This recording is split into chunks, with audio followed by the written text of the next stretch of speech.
Okay, guys, it is Wednesday. It's time for On the Clock. Okay day yesterday. Air Force plus 19.5 gets there for the 4% top-rated college basketball play.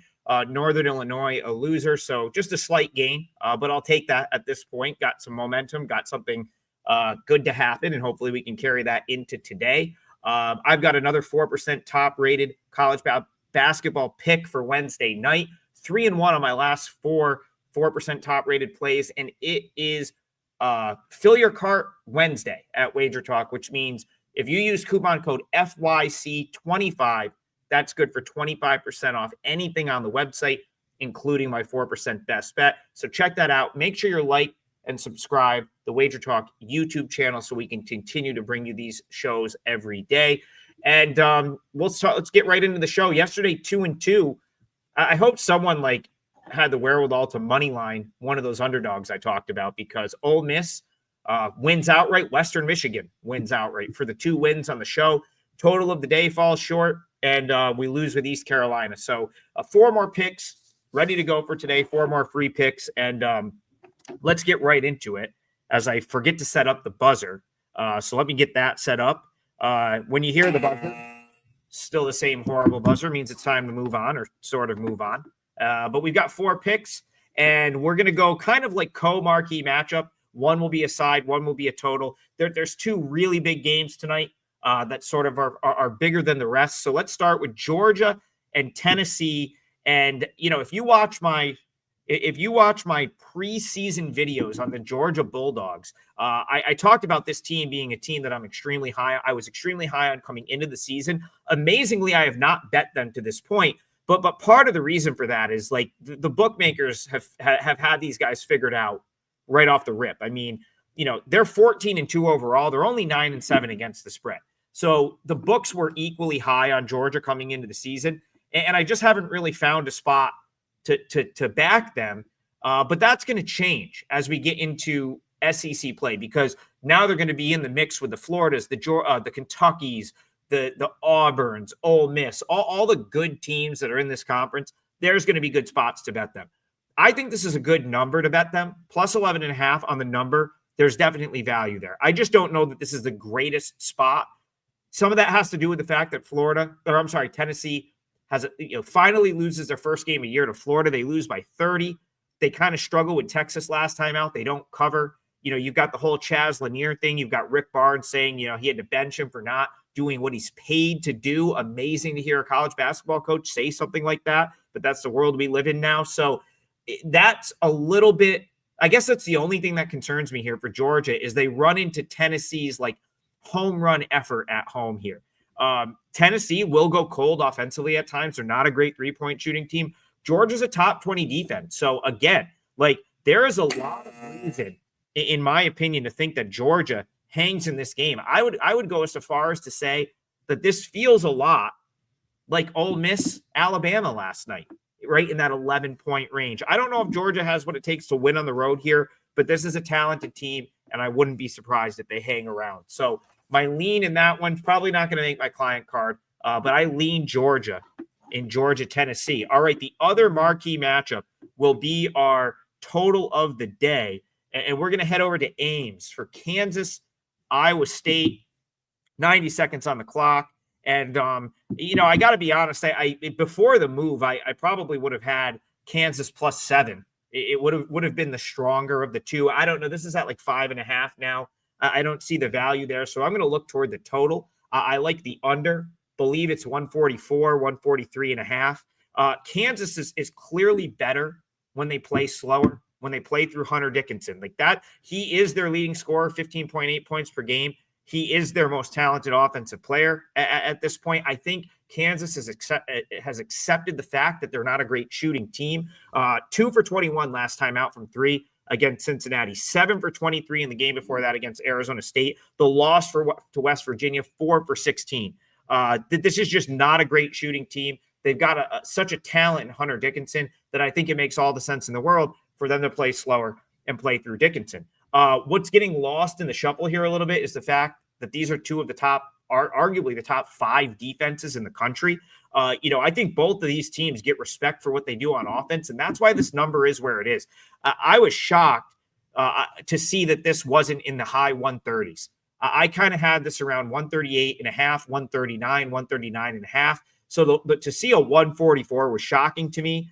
I just think I think the offenses, or I'm sorry, I think the defenses in this game are going to play more than either team's offense will, especially Iowa State, who at this point, I think Iowa State is the offensive team that would drive the pace here. I think this is going to be a tight game. Kansas is going to want to slow it down. Maybe Iowa State even obliges and plays a little bit slower. They can play that type of game. And if that's the case, I think this one's going to go under that 144. Okay. Let's go to boots on the ground. Let's go down to our nation's capital, Washington, D.C. I haven't been to this building yet, but I just saw George Washington play in person last week in their most recent game. So I'm going to use this for the boots on the ground segment. Listen, George Washington's good.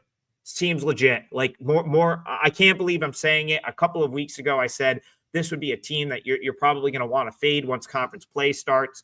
But I've done a full 180. I cashed with George Washington with a client play last week when I was down to see them play at Rhode Island. They won that game, and they won that game in dominant fashion without two of their starters, without Darren Buchanan, without Trey Moss. Darren Buchanan did warm up before the game. He went back in, came back out in street clothes. That tells me he's probably pretty close to coming back. So I don't know. The line move suggests that he's not going to be back tonight, but again, it looked like he was at least considering giving it a go. That being said, Trey Autry comes in, double, 10 points, 10 rebounds. Gerald Drumgoole is a guy I really liked when he was at Albany. He's just become more of a higher usage player. 27 points versus Richmond, 21 in the win over Dayton. There is even without Buchanan and Moss, there's still a lot of guys that are almost look like they're interchangeable, right? Like Buchanan's a stud. I don't think there's anyone in this roster that's better than him, but Rafael Castro comes in to the Rhode Island game and scores 16, which I think was his season best.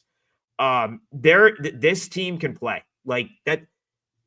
That's I don't know how else to quantify that other than what I saw that this team could play. Watching them blow out Dayton and then getting an up-close look at them last week at Rhode Island where they dominated both of those games. Listen, Duquesne is nothing special. Drew Joyce is in his first year. This is not the Duquesne team that won a game in the tournament last year. They're a very average basketball team going on the road.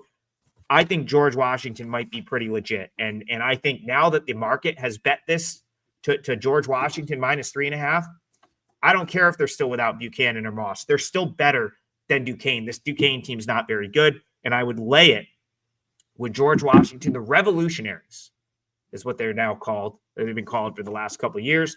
And now, speaking of revolutionaries, I threw up a poll. The theme of the poll today, if you figured that out, was Revolutionary War personalities. Lafayette, Davidson, George Washington, and you guys voted for George Mason, who hits the road to take on Dayton in what really is the spot of spots for the Dayton Flyers, as you see on my hoodie that I got down when I went to Dayton last year. Tremendous atmosphere.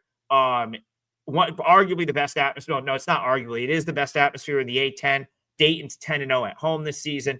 I give it the biggest home court edge of any venue in the Atlantic 10. And the reason I say it's the spot of spots, back-to-back atrocious losses for Dayton, losing to George Washington and then turning around and losing to UMass. Just terrible. They have not covered a spread since December 14th against Marquette. Dayton is now 0-5 in their last 5 games against the spread, but they're back home, and I'll be surprised if this isn't a blowout win. And that's not a shade at George Mason. This is a very good team, but they're going to be without Jalen Haynes tonight, from what I'm hearing. He is their key big, 12.2 points per game. He's their main big. Now, George Mason's very deep. They've got a lot of good guards, but Haynes is kind of the one guy that I don't think you can really fully replace on this roster. So even though I don't think George Mason is totally dead in the water without him, I do think he matters. And I do think this spot is just so pro Dayton having like the home run performance that the only way you could bet this game is to lay the 8.5, whatever it is, with Dayton. So again, I like George Mason. overall. So this is not something that made my client card, and it's not something I'm going to consider after the move from 7.5 to 8.5. But this was the poll play, and that is the way that I would go in this one. Dayton to win and win big. Just not getting the number I wanted, but again, I will be shocked if this is not a Dayton win, and if it's not really a convincing Dayton win that likely covers that number. So there's 4 picks for you today. Remember, 4% top rated play is up on my page. Fill your cart, 25% off. Coupon code FYC25 for anything on the site. Let's have a great night tonight. Cash all your tickets, and we will see you guys back here on Friday. No show tomorrow. I've got some traveling to do. So we'll see you guys back on Friday. I may do a live show tomorrow. So make sure you're following me on Twitter or X at AdamTriggerWT. And you'll see anything I've got for tomorrow posted there. See you guys soon.